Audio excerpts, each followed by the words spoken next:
Je vois trop souvent des gens qui essayent d'avoir un système d'organisation ultra performant, qui passent des jours ou des semaines à les créer pour au final les abandonner seulement un mois plus tard. Et à chaque fois que je rencontre une personne qui a eu ce type d'expérience, mais je lui dis mais c'est normal, c'est pas de ta faute, c'est ce qui arrive quand on applique une structure sur ses idées. À ce moment-là en fait la complexité elle naît au niveau de la structure et non plus du contenu. On passe plus notre temps à essayer de voir des liens logiques entre des concepts, à créer des nouvelles idées, mais on passe du temps à élaborer et à maintenir un système qui nous apporte aucune valeur ajoutée. Et ce genre de système extrêmement rigide, ils sont beaucoup soumis au théorème de Gödel, qui implique que dès qu'il manque une information au système, dès qu'il n'est pas parfaitement exhaustif, eh bien, il y a une incertitude qui va se glisser à l'intérieur, qui va faire en sorte qu'on va lui faire moins confiance jusqu'à l'abandonner complètement parce qu'il nous demande plus de travail à maintenir que de bénéfices qu'il nous apporte. Mais alors comment on fait si ce genre de système ne marche pas? Alors dit comme ça, on a l'impression que ça sort de nulle part, mais en fait non, puisque les autres systèmes dont je viens de vous parler avant, c'est des top-bottom. C'est-à-dire qu'on va avoir une structure rigide qu'on va essayer d'appliquer à l'échelle du contenu. Tandis qu'avec les bottom-up, on va avoir tout notre contenu, toutes nos idées, toutes nos notes, tous nos rendez-vous qui vont être au même niveau, et on va avoir une structure qui va émerger par nécessité des liens qui existent entre notre contenu. Dans mon système de prise de notes, toutes les notes sont classées dans le même dossier. J'en ai plus de 1000 et je retrouve toujours ce que je veux en moins de 20 secondes. La seule structure qui existe dans mon système, ce sont les liens logiques, les liens qui existent entre les notes pour faire émerger de nouvelles idées. Mais alors en fait, comment est-ce qu'il est organisé tout ce système? Eh bien, j'ai pas de structure que j'impose sur le contenu, mais j'ai des principes qui régissent la connexion d'idées et les limites et les règles du système. Parce que quand un système ajoute de la friction, c'est plus un outil, c'est une contrainte. Et donc en fait, pour designer mon système de prise de notes, je suis parti du principe qu'il faut qu'il y ait le moins de friction entre mon premier cerveau et mon système de prise de notes, mon second cerveau. Donc j'ai commencé à apprendre les neurosciences et à me baser sur ces dernières pour créer le système idéal qui reproduit littéralement le fonctionnement de notre cerveau sur notre ordinateur. Et c'est exactement ce que je vais vous présenter dans cette vidéo.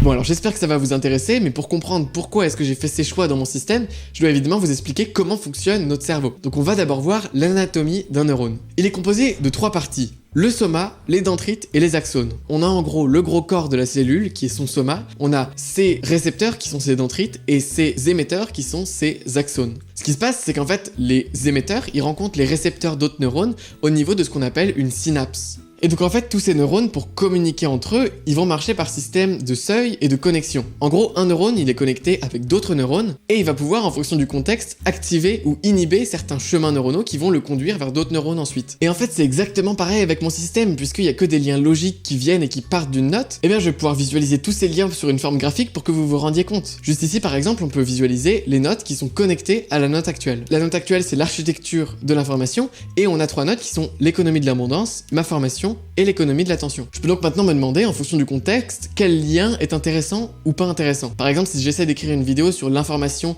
et ses enjeux aujourd'hui, eh bien, je vais pouvoir, par exemple, aller dans économie de l'attention, puisqu'on est dans une économie de l'attention, c'est clairement intéressant. Du coup, maintenant, je peux lire cette note et je peux me rendre compte qu'on a d'autres choses qui sont liées à ça. On a, par exemple, l'économie du savoir. Intéressant, on est dans une économie du savoir. On peut également voir que dans cette note sur l'économie de l'attention, j'avais laissé des articles à aller lire. Tout ça, c'est des pistes qui me sont suggérées par mon système que je vais pouvoir ou non explorer en fonction du contexte et de l'utilité. Je vais me dire, ok, là je suis intéressé par ce sujet-là, mais l'autre est mieux, du coup je vais aller dans ce chemin-là, et une fois que je suis là, je peux me dire, ok, maintenant le signal il continue, il va aller voir vers un autre neurone, mais lequel est le plus pertinent, et ainsi de suite jusqu'à que je puisse créer un contenu ou trouver une nouvelle idée. Et pour rendre le tout plus intéressant, je peux même mettre 2 niveaux de profondeur, un petit peu comme les relations LinkedIn, il y a les gens qui connaissent les gens qui vous connaissent, bah là c'est pareil, et bien je vais pouvoir voir par exemple d'autres concepts qui n'ont pas forcément de rapport direct, mais si je veux faire une vidéo sur l'information et ses enjeux aujourd'hui, je vais pouvoir voir que, ok, on a la gestion des connaissances personnelles qui est intéressant, on a aussi la créativité d'un point de vue biologique. Pourquoi est-ce qu'aujourd'hui on a besoin de créer dans un monde qui est submergé d'informations? Bref, comme vous pouvez voir, la création avec mon système, c'est vraiment, j'ai plein de connaissances qui me sont suggérées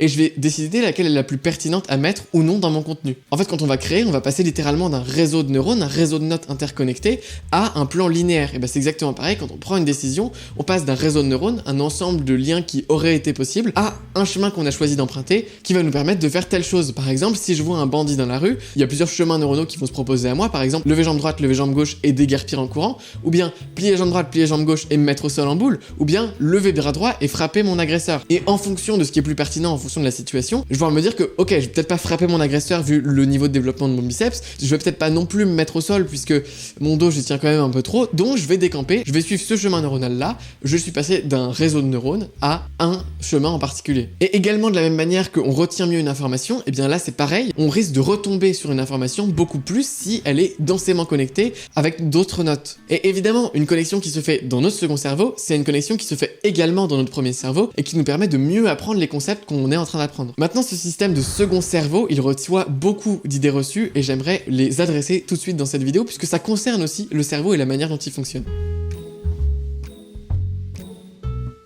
La première, c'est que mettre tout dans le second cerveau, qui se souvient en fait de tout ce que vous avez jamais vu, lu, entendu, et qui vous permet ensuite de mettre tout ça au service de votre travail, et bien mettre toutes nos connaissances au quotidien dans le second cerveau, ça nous empêche de faire travailler notre premier cerveau. Et bien en fait, c'est pas vrai, et c'est même tout le contraire. La méthode Feynman, du fameux physicien Richard Feynman, stipule que on comprend quelque chose quand on peut donner un cours dessus, quand on peut l'expliquer à un enfant de 12 ans. Et bien quand on prend une note, c'est exactement pareil que quand on donne un cours. Et en plus, on n'est pas à l'oral, du coup on peut pas dire les petites choses qu'on a à l'oral pour se rattraper. Oui, mais c'est ce que j'avais dit, t'inquiète pas. Oui, mais c'est ce que je pensais, c'est juste je me suis mal exprimé. Non, à l'écrit, on est obligé de bien s'exprimer. Et en plus, il y a un système de répétition espacée qui va se mettre en place automatiquement dans notre système, puisque on va tomber sur une note, puis sur une autre, puis sur une autre. Donc ça va nous permettre de reparcourir régulièrement toutes les notes de notre système pour nous les remettre en mémoire et nous permettre de ne pas oublier un concept qu'on aurait déjà pris en note. Donc finalement, on comprend et on apprend plus facilement grâce au système. On peut pas dire que ça fait pas travailler notre premier cerveau. En revanche, sur le fait que ça nous débarrasse de nous souvenir des trucs superflus, alors là, vous avez raison. Le système, son but, c'est de pouvoir stocker de manière fiable tous les détails superflus et inutiles et de permettre donc à notre cerveau de se concentrer sur les tâches plus importantes comme la réflexion, la création d'idées, la création de contenu, etc. Et enfin, une dernière idée reçue que je reçois souvent dans les commentaires, c'est assez étrange, c'est est-ce qu'il faut avoir plus de 130 de QI pour être créatif? C'est un truc qu'on voit de plus en plus dans les livres sur la curiosité et j'aimerais vous rappeler que c'est une corrélation mais pas une causalité. C'est-à-dire que oui, on a pu montrer que les personnes en général ayant plus de 130 de QI sont celles qui sont le plus créatives de leur vie de tous les jours. C'est-à-dire qu'on a pu voir que en moyenne et en masse, il y a plus de gens créatifs chez les personnes qui ont plus de 130 de QI et moins chez ceux qui ont entre 130 et 100 par exemple. Mais ça veut en aucun cas dire que si on a moins de 130 de QI, on peut pas être créatif. Et ne vous en faites pas parce qu'avec un bon système, on peut vraiment tout faire, que ce soit écrire 20 livres ou bien créer 7 entreprises et générer plus de 60 000 € de chiffre d'affaires avant 17 ans. Et si vous n'avez d'ailleurs pas vu la vidéo sur ma chaîne YouTube qui porte ce nom, alors je vous invite à la voir, elle s'affiche juste au-dessus ou dans la description. Et d'ailleurs, dans cette vidéo, je vous présente en détail mon système de gestion des connaissances personnelles. Ce dont je viens de vous parler là aujourd'hui, en fait, je vous présente les différentes phases qui me permettent déjà de l'alimenter avec du bon contenu, puis ensuite d'organiser toutes ces connaissances de manière cohérente, de déconstruire tous les concepts en des notes permanentes, de faire émerger de nouvelles idées de toutes ces briques de connaissances qui peuvent se connecter pour ensuite pouvoir créer de nouveaux contenus à partir de tout ça. Et si vous êtes vraiment intéressé par le système et que ce concept de pensée atomique vous fascine, eh bien vous pouvez cliquer sur le premier lien dans la description pour accéder à une série d'articles et de vidéos qui vous expliquent c'est quoi mon système en détail, comment vous pouvez le faire chez vous, quels sont les cas d'usage particuliers, etc., etc. Et si vous voulez en savoir un tout petit peu plus avant, je vous invite à regarder donc cette vidéo là qui vous présente mon système de gestion des connaissances personnelles. Quant à moi, je vous souhaite une excellente journée. Salut!